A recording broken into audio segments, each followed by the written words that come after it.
노아의 방주 이야기는 너무나 유명하죠. 근데 이 노아의 방주 이야기는요, 성경에만 나오는 게 아니라 비슷한 이야기가 고대 근동의 메소포타미아라고 하는 그 지역에 신화처럼 설화처럼 이어져 내려옵니다.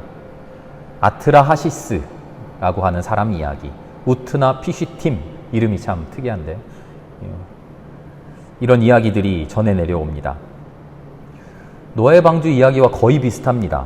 신들이 자기 노예처럼 부리려고 인간을 만들어냅니다. 그런데 이 인간들이 너무나 많아지니까 말을 듣지 않아요.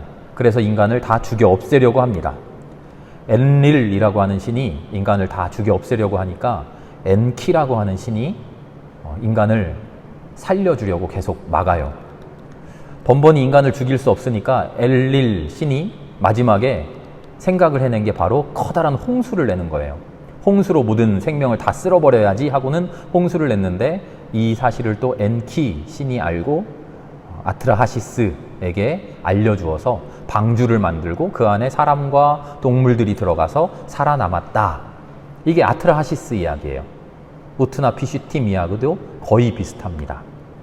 신이 홍수로 인간을 없애려 한다. 그런데 한 인간만은 방주를 만들어서 살아남는다.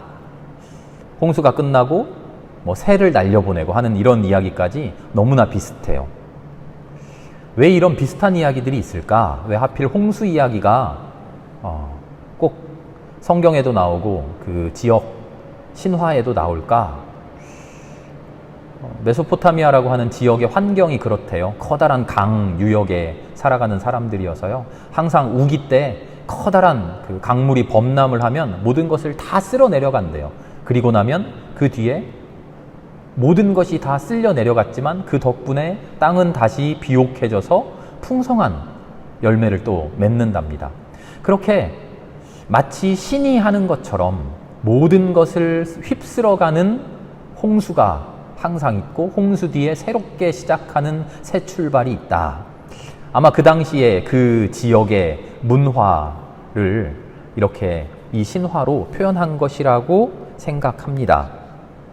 같은 문화권에 있었으니 히브리 사람들도 이스라엘 사람들도 서로 비슷한 이야기를 차용했겠죠. 인용했겠죠. 서로 섞이기도 했겠죠. 그런데 성경이 전하고 있는 노아의 이야기는 이 이야기와 비슷한 듯 하지만 전혀 달라요.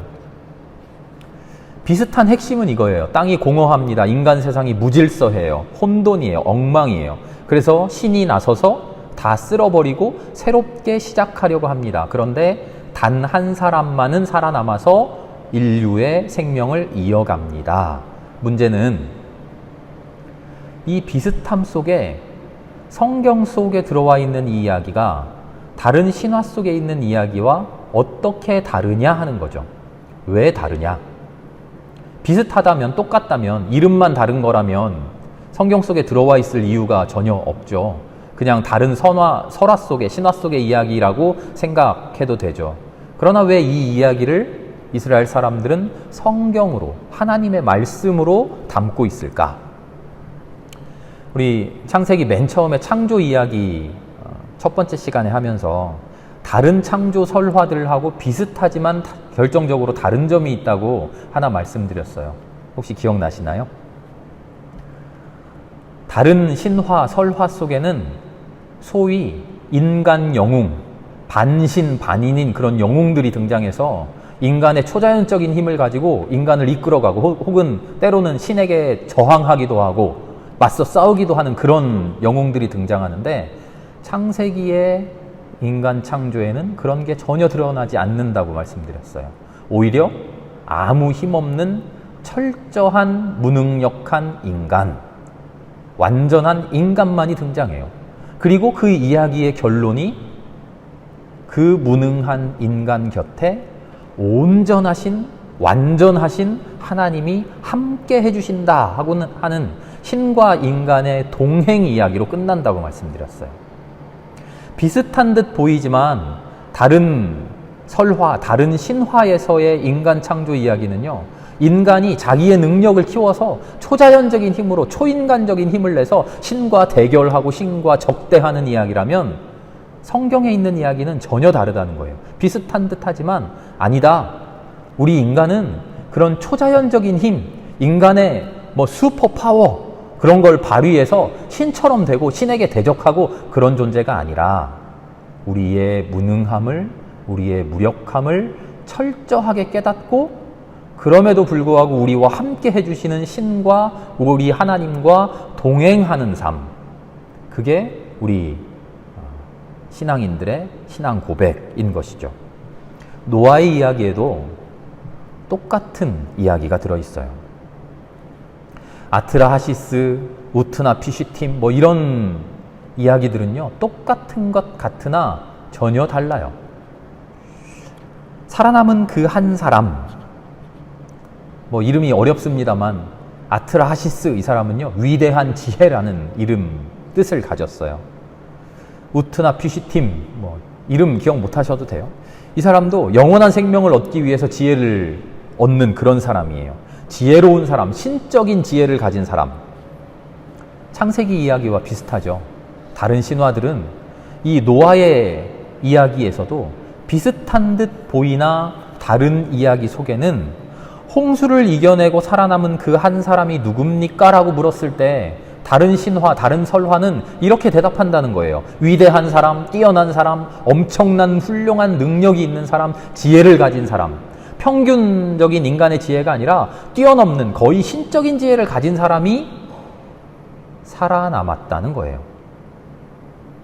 그럼 질문하죠. 그럼 우리는 어떻게 살아야 됩니까? 앞으로 또 홍수 같은 일도 생길 테고 더 어려운 일들도 생길 텐데 그 물음에 다른 신화들은, 다른 설화들은 이렇게 대답해 준다는 거예요. 당신들도 이렇게 지혜를 길러야지요. 힘을 키워야지요. 솜씨를, 능력을 키워야지요. 문명을 발전시키고 내 힘을 길러야지요. 그래서 이렇게 이 세상에 살아남아야 됩니다. 그런데 노아의 이야기는 완전히 달라요. 노아는 누굽니까? 성경이 노아를 어떻게 소개하죠? 노아는 의로운 사람이었다. 의로운 사람이었다. 하나님이 변덕스럽고 세상 성격이 이상해서 괜히 사람들 다 죽여버리려고 한 게 아니에요. 6장 5절을 보면 명확한 이유가 있어요. 사람의 죄악이 가득 차고 마음에 생각하는 모든 계획이 악하다. 그래서 마음 아파하시며 후회하면서 눈물을 흘리면서 어쩔 수 없이 인간을 없애시는 거예요. 11절도 이렇게 되어 있어요. 세상이 썩었고 무법천지가 되어 있습니다. 인간이 타락하고 악하고 썩어 있다는 거예요. 그래서 다 없애려고 하시는데 단 한 사람, 이 노아만은 의로웠다는 거예요.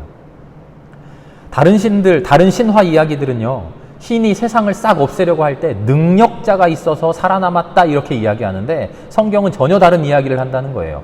신이, 하나님이 세상을 없앨 때 힘이 많은 사람, 능력이 있는 사람, 지혜가 있는 사람이 살아남았다가 아니라 의로운 사람이 살아남았다. 의로운 사람을 살려주셨다.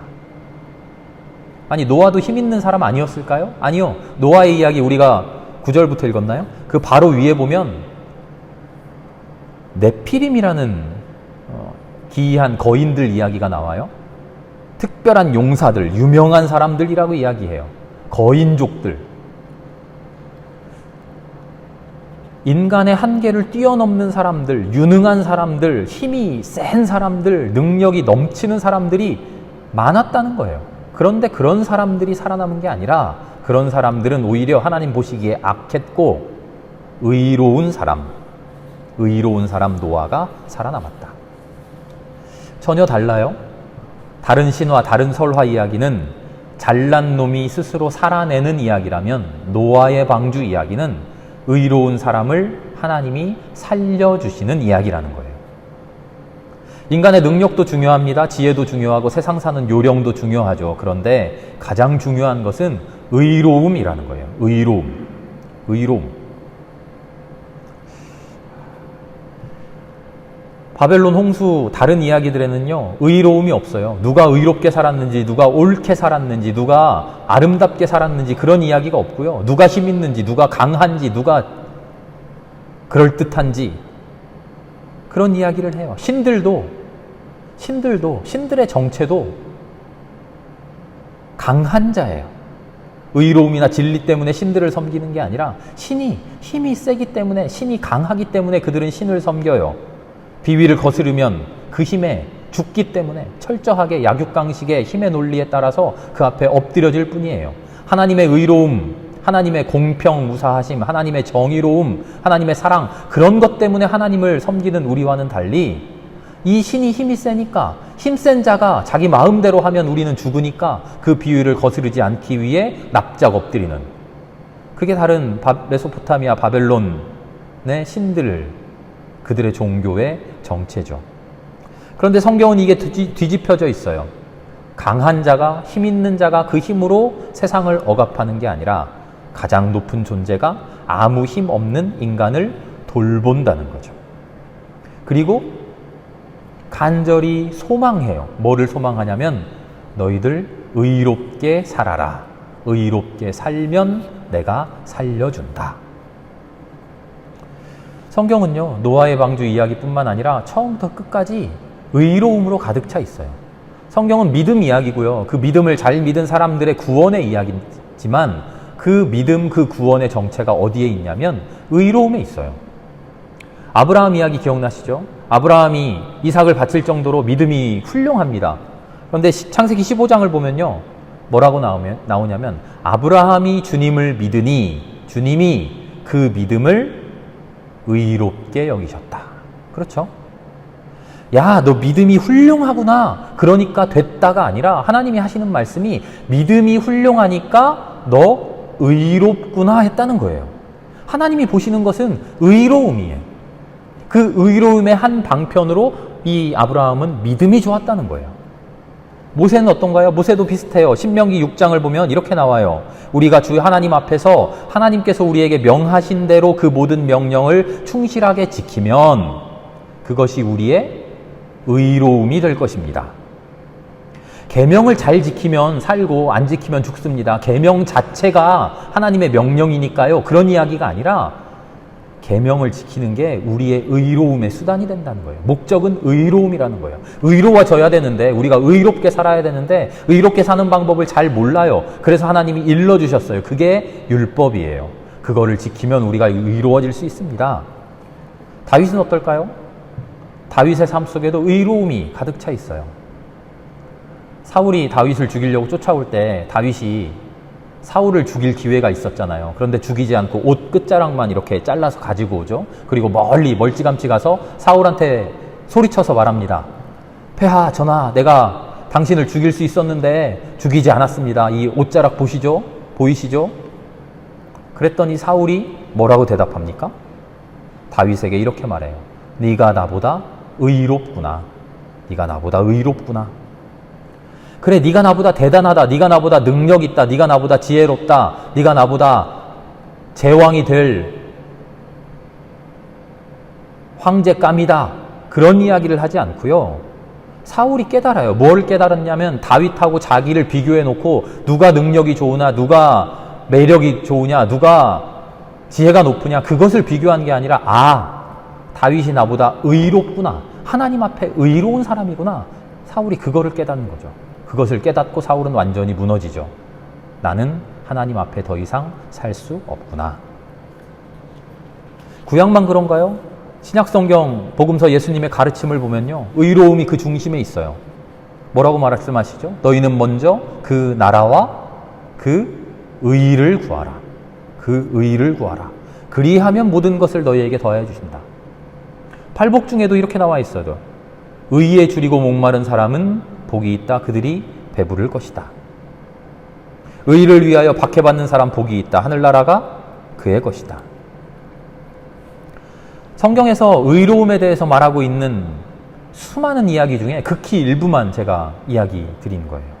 노아의 이야기의 핵심은 홍수가 얼마나 대단했는지, 그 홍수를 뚫고 노아가 방주를 얼마나 잘 만들었는지, 동물을 7쌍인지 2쌍인지 그런 게 중요한 게 아니고요. 홍수가 끝나고 포도나무를 심어서 그런 이야기가 중요한 게 아니고요. 맨 처음에 핵심이 있어요. 타락하고 죄악된 사람들 속에서 노아를 택하셨는데 그 노아가 누구냐? 의로운 사람이다. 하나님이 인간에게 원하는 삶은 의로운 삶이다. 이제 우리에게 답은 명확합니다. 숙제가 주어졌어요. 우리 어떻게 살아야 됩니까? 의롭게 살아야 됩니다. 의롭게 살아야 됩니다. 주님 의롭게 살겠습니다 하고 집으로 돌아가면 이제 물음이 생겨요. 어떻게 사는 게 의로운 거지? 의롭게 살겠다는 건 알겠는데 그 의로움의 정체가 뭐냐? 그게 더 큰 어려움이죠. 성경 전체가 바로 이 의로움에 대해서, 하나님이 기뻐하시는 의로움에 대해서 끝없이 설명해 주는 거예요. 모세의 삶이 그렇고요. 율법이 그렇고요. 예수님의 가르침이 그렇고요. 바울의 선포가 그렇죠. 하나님 앞에 진짜 의롭다는 게 뭐냐? 처음부터 끝까지 인간의 의로움을 이야기해요. 다만 오직 믿음이라고 해서 하나님을 섬기기만 해라, 하나님 앞에 엎드려지기만 해라, 입으로 주여 주여 하기만 해라. 아니요. 오히려 하나님을 몰라도, 하나님의 이름을 알지 못해도 하나님의 뜻대로 의롭게 사는 사람을 하나님이 기뻐하신다 그래요. 노아의 이야기 속에 그 의로움을 찾아볼 수 있는 두 가지 단초가 나오는데요. 첫 번째는 의로움이라고 하는 것은 무엇이 옳고 무엇이 그른지 판단하는 거죠. 그런데 노아는 그 판단을 스스로 하지 않고 하나님께 맡겨요. 우리가 읽은 6장 맨 끝절을 보면 노아가 이렇게, 성경이 이렇게 전합니다. 노아는 하나님이 명하신 대로 다 하였다. 그런데 그렇게 끝내지 않고 꼭 그대로 하였다. 꼭 그대로 하였다. 한 번 더 강조해요. 한 번 더 강조한다는 것은 히브리 사람들의 강조법은요, 반복하면 엄청난 강조예요. 그래서 내가 믿습니다라는 것을 아멘으로 끝나지 않고요, 아멘 아멘 이렇게 성경에 나오죠. 진짜 믿는다는 거예요. 노아의 순종을 확인하고 또 확인해요. 하나님이 명령하신 대로 그대로 했다는 거예요. 뭐 60자, 600자, 뭐 몇 규빗 그거를 정확하게 했다는 이야기가 아니라 하나님의 말씀을 그대로 따랐다는 거예요. 노아가 순종했다는 거예요. 자기 뜻대로, 자기 유도리 있게 알아서 했다는 게 아니라 노아의 의로움이 바로 여기에 있죠. 다른 홍수 설화와 뭐 아트라하시스 뭐 이런 홍수 설화와 노아의 다른 점이 뭐라 그랬죠? 자기 능력으로 헤쳐나오는 초인적인 인간이 아니라 자기 판단, 자기 능력 그런 것을 믿는 사람이 아니라 하나님을 믿는 사람이라 그랬죠. 노아가 하나님의 명령대로 꼭 그렇게 합니다. 왜 그래요? 자기의 판단을 버리고 이렇게 해도 되겠지? 아, 이 정도는 괜찮아. 그런 자기의 판단, 자기의 생각을 버리고 그대로 했다는 거예요. 무능해서가 아니라, 아무 생각이 없어서가 아니라 하나님이 시켰으니, 하나님이 명령하셨으니. 이게 의로움의 첫 번째. 두 번째는요, 무지개 언약에서 볼 수 있어요. 홍수가 끝난 다음에 하나님이 무지개를 보여주시면서 새로운 언약을 맺습니다. 9장 9절에서 11절을 제가 읽어볼게요.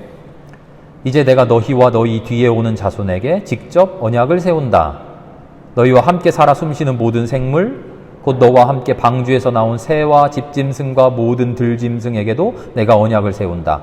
내가 너희와 언약을 세울 것이니 다시는 홍수를 일으켜 살과 피가 있는 모든 것들을 없애는 일이 없을 것이다. 땅을 파멸시키는 홍수가 다시는 일어나지 않을 것이다. 언약의 내용이 뭔가요? 엄청난 비가 오다가도, 홍수가 일어날 듯 하다가도 딱 그치고 하늘에 무지개가 생기는 거를 보면, 야, 역시 하나님이 죽을 정도로는 비를 안 내려주신다고 했어. 역시 약속 지키시네. 그 약속인가요? 홍수를 안 나게 해주겠다는 그런 약속일까요? 아니에요.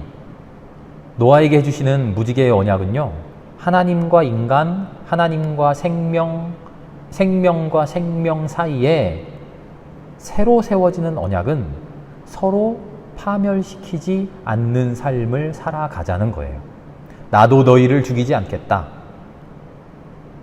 하나님은 모든 것을 마음대로 하실 수 있는 분이에요. 생명을 쥐고 계시는 분이에요. 우리의 목숨 모두가, 파리 목숨 하나가, 저 날아다니는 새 목숨 하나도 모두가 하나님의 뜻대로 되는 거예요. 하나님 모든 것을 마음대로 하실 수 있는데 마음대로 안 하시겠다는 거예요. 왜? 생명이 소중하니까. 하나님이 지금 그 약속을 해주시는 거예요. 하나님이 우리에게 바라시는 의로움은 너희도 그렇게 생명을 소중하게 여기며 살아가라는 거죠. 그게 의로움의 두 번째 정체예요. 노아의 이야기는요, 우리에게 스스로에게 묻게 만들어요. 나는 의롭게 살아가고 있는가? 나는 지금 하나님 앞에 의로운가? 내가 뭐를 잘했는가? 내가 무엇을 해낸 게 뭐가 있는가? 내가 내 삶의 업적이 무엇인가? 그런 것을 묻는 게 아니라요, 하나님께서 나를 의롭다 하시는 게 무엇일까? 지금 그것을 묻고 있어요.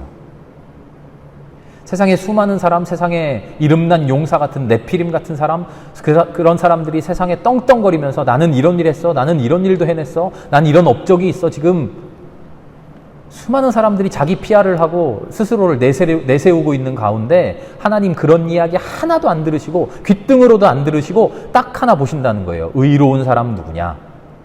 우리 그렇게 살아야 된다는 거죠. 먼저 하나님의 나라와 하나님의 의를 구하여라. 그리하면 이 모든 것을 너희에게 더하여 주실 것이다. 의롭게 산다고 뭐 좋은 일 있어, 괜히 힘들긴 하지, 이렇게 말하는 사람들이 있죠. 그렇게 말하는 사람들에게 성경은 분명히, 우리 주님은 분명히 말씀하셔요. 의를 위하여 박해를 받는 사람은 복이 있다. 하늘나라가 그들의 것이다. 마침 오늘 비가 옵니다. 내리는 비를 보며 노아를 생각하며 내 삶의 의로움을 생각해 볼 수 있기를 바랍니다. 내가 하나님 앞에 얼마나 순종하며 살아가는가? 내가 하나님의 뜻을 얼마나 받들어 살아가고 있는가? 그 의로움이 주님 인정해 주시는 그런 삶이 되기를 소망합니다.